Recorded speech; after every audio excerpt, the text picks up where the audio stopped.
ಬೈರಮಂಗಲ ಕಂಚುಗಾರನಹಳ್ಳಿ ಗ್ರಾಮ ಪಂಚಾಯಿತಿ ವ್ಯಾಪ್ತಿಯಲ್ಲಿ ಗ್ರೇಟರ್ ಬೆಂಗಳೂರು ಅಭಿವೃದ್ಧಿ ಪ್ರಾಧಿಕಾರ ಭೂ ಸ್ವಾಧೀನ ಪ್ರಕ್ರಿಯೆಯನ್ನು ವಿರೋಧಿಸಿ ಇಂದು ರೈತ ಸಂಘದಿಂದ ಬೃಹತ್ ಪ್ರತಿಭಟನೆಯನ್ನು ಹಮ್ಮಿಕೊಳ್ಳಲಾಗಿತ್ತು.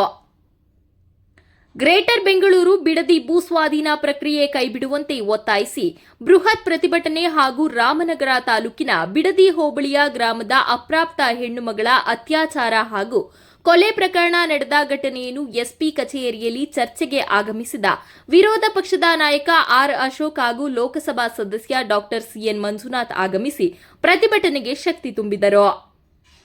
ಇದಕ್ಕೂ ಮೊದಲು ತಾಲೂಕಿನ ಬಸವನಪುರದ ಶ್ರೀರಾಮದೇವರ ಪಾದದ ಬಳಿಯಿಂದ ಜಿಲ್ಲಾಧಿಕಾರಿಗಳ ಕಚೇರಿವರೆಗೂ ಪಾದಯಾತ್ರೆ ನಡೆಸಿದ ರೈತ ಸಮುದಾಯ ಸರ್ಕಾರದ ವಿರುದ್ಧ ವಾಗ್ದಾಳಿ ನಡೆಸಿತು.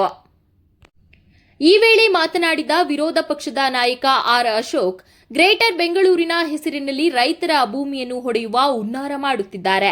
ಈಗಾಗಲೇ ಈ ಜಿಲ್ಲೆಯಲ್ಲಿ 2,000ಕ್ಕೂ ಹೆಚ್ಚು ಸರ್ಕಾರಿ ಭೂಮಿ ಇದ್ದು, ಇದರ ಬದಲು ರೈತರ ಭೂಮಿಯನ್ನು ಹೊಡೆಯುವ ಯೋಜನೆ ರೂಪಿಸಿದ್ದಾರೆ. ಇದು ರೈತರ ವಿರೋಧಿ ಯೋಜನೆ ಎಂದು ವಾಗ್ದಾಳಿ ನಡೆಸಿದರು.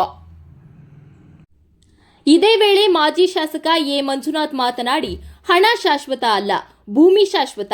ಹಸಿದ ಹೊಟ್ಟೆಗೆ ಚಿನ್ನಕ್ಕಿಂತ ಅನ್ನ ಮುಖ್ಯ. ದೇಶದಲ್ಲಿ ಪ್ರತಿ ವರ್ಷ ಬೇಸಾಯ ಜಮೀನು ಕಡಿಮೆಯಾಗುತ್ತಿದೆ.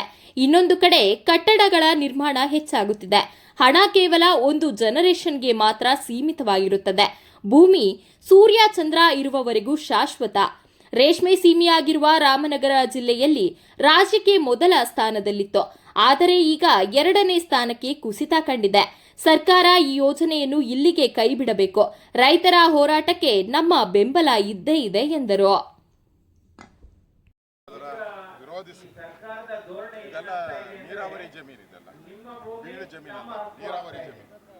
ಈ ನೀರಾವರಿ ಜಮೀನು ಇವತ್ತು ಕಾಂಗ್ರೆಸ್ ಸರ್ಕಾರ ಸಿದ್ದರಾಮಯ್ಯ ಡಿ.ಕೆ. ಶಿವಕುಮಾರ್ ನುಂಗುವಂಥದ್ದಕ್ಕೆ ಹೊರಟಿದ್ದಾರೆ. ಇಲ್ಲಿ 3,000 ಎಕರೆ ಗೌರ್ಮೆಂಟ್ ಲ್ಯಾಂಡ್ ಇದೆ.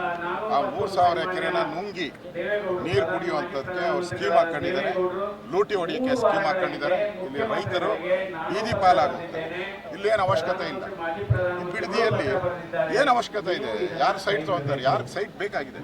ಬೆಂಗಳೂರಲ್ಲಿರೋ ಸೈಟ್ಗಳೇ ತಗೊಳಕ್ಕೆ ಗತಿ ಇಲ್ಲ. ಯಾರು BDA ಮಾಡಿರೋ ಸೈಟ್ಗಳಲ್ಲಿ ಇನ್ನು 20% ಮನೆ ಕಟ್ಟಿಲ್ಲ, 80% ಖಾಲಿ ಇದೆ. ಫ್ಲಾಟ್ಗಳಲ್ಲಿ ಸುಮಾರು 2 ಲಕ್ಷ ಫ್ಲಾಟ್ ಖಾಲಿ ಇದೆ, ಸೇಲ್ ಆಗದೆ ಖಾಲಿ ಇದೆ. ಯಾರಿಗೋಸ್ಕರ ಇದು ಮಾಡ್ತಾ ಇದ್ದಾರೆ? ಯಾರು ಮನೆ ಕಟ್ಟಬೇಕು ಅಂತ ಮಾಡ್ತಾ ಇದ್ದಾರೆ? ಮನೆ ಆಳ್ ಕೆಲಸ ಇದು, ಮನೆ ಕಟ್ಟೋ ಕೆಲಸ ಅಲ್ಲ, ಮನೆ ಆಳ್ ಕೆಲಸ. ಇದನ್ನ ಕುಮಾರಸ್ವಾಮಿ ಮೇಲೆ ಹೇಳ್ತಾರೆ 2006ರಲ್ಲಿ. ಕುಮಾರಸ್ವಾಮಿ ಅದನ್ನ ಅಲ್ಲೇ ಪ್ರಾಜೆಕ್ಟ್ನ ಬಿಟ್ಬಿಟ್ಟು 20 ವರ್ಷ ಆಗಿದೆ. 20 ವರ್ಷ ಆಗಿದೆ ಪ್ರಾಜೆಕ್ಟನ್ನ ಬಿಟ್ಟು ಕುಮಾರಸ್ವಾಮಿ ಅವರು 20 ವರ್ಷ ಆಗಿದೆ. ಈಗ ಕುಮಾರಸ್ವಾಮಿ ಹೆಸರು ಹೇಳ್ತಾರೆ, ನಾಚಿಕೆ ಆಗಬೇಕು. ನಿಮ್ಮದು ಹೇಳ್ರಿ, ಕುಮಾರಸ್ವಾಮಿ ಕತೆ ಬೇಡ. ನೀವು ಯಾಕೆ ಅಕ್ವೈರ್ ಮಾಡ್ತಾ ಇದ್ದೀರಿ ಅಂತ ಹೇಳಿ. ಕುಮಾರಸ್ವಾಮಿ ಮಾಡಂಗಿದ್ದಿದ್ರೆ 2019ರಲ್ಲಿ ಅವ್ರು ಮುಖ್ಯಮಂತ್ರಿ ಆಗಿದ್ದಾಗ ಅದನ್ನ ಕಂಟಿನ್ಯೂ ಮಾಡ್ಬೋದಾಯ್ತು, ಮಾಡಲಿಲ್ಲ. ರೈತರು ಬೇಡ ಅಂತ ಹೇಳಿದ್ರು ಬಿಟ್ಟಿದ್ದೀರಿ. ಯಾವುದೇ ಕಾರಣಕ್ಕೂ ಬಿಜೆಪಿ ಈ ಬಿಡದಿ ಟೌನ್ಶಿಪ್ ಏನಿದೆ ಈ ಲೂಟಿ ಹೊಡೆಯುವಂಥದ್ದು ನಾವು ವಿರೋಧ ಮಾಡ್ತೀವಿ. ರೈತರು ಉಳಿಬೇಕು. ರೈತರು ನಮ್ಮ ಜೀವನಾಡಿ. ಈ ರೈತ ವಿರೋಧಿ ಸರ್ಕಾರ ಇದು. ಇದೇನಾದರೂ ಮಾಡಿ ಅಕ್ವೈರ್ ಮಾಡಿದ್ರೆ ರೈತರು ಬೀದಿ ಪಾಲಾಗ್ತಾರೆ. ಸುಮಾರು 10,000 ಎಕರೆ ರೇಷ್ಮೆ ಬೆಳೆಯುವಂಥ ನಾಡಿದು. ರೇಷ್ಮೆ ಸೆಂಟರ್ ಇರುವಂಥದ್ದು ರಾಮನಗರ ರೇಷ್ಮೆ ಸೆಂಟರ್, ಇಡೀ ದೇಶಕ್ಕೆ ಸೆಂಟರ್.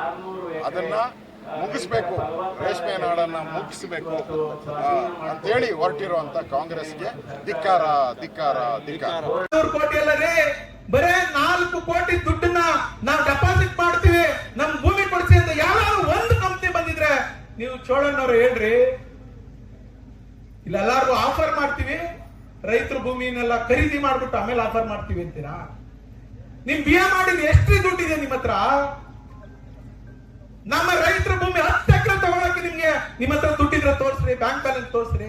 ನಿಮ್ ಬಿಎ ಮಾಡಿನಲ್ಲಿ 10 ಎಕರೆ, ಬರೀ 10 ಎಕರೆ ತಗೊಳಕ್ಕೆ ನಿಮ್ಗೆ ನಿಮ್ ಇಲಾಖೆಯಲ್ಲಿ ದುಡ್ಡಿದ್ರೆ ನಾವು ನಿಮ್ಗೆ ಶರಣರಾಗಿ ಹೋಗ್ಬಿಡ್ತೀವಿ.